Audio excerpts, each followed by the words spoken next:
नवरात्रा में सूर्य नगरी इन दिनों पूरी तरह से गरबा डांडिया के रंग में रंग चुकी है। शहर में अनेक स्थानों पर डांडिया और गरबा के आयोजन हो रहे हैं, लेकिन इन सब के बीच सूर्यनगर वासियों को बेसब्री से इंतजार है ब्लू सिटी डांडिया महोत्सव का। चैनल 24+ न्यूज की ओर से 21 और 22 अक्टूबर को चौपासनी स्थित होटल बद्री पैलेस में आयोजित होने वाले ब्लू सिटी डांडिया महोत्सव में गरबा और डांडिया का खूब रंग जमेगा।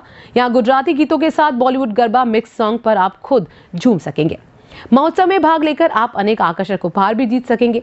अगर आप भी इस नवरात्र में गरबा और डांडिया की मस्ती में सराबोर होना चाहते हैं तो हो जाइए तैयार। इसमें एंट्रीज पासेस से मिलेगी। आप चैनल 24+ न्यूज के कार्यालय से इसके पासेस कलेक्ट कर सकते हैं। इसके लिए आप मोबाइल नंबर 9928324422 और 99280, इसके लिए आप मोबाइल नंबर 9928324422 और 9928026609 पर भी संपर्क कर सकते हैं।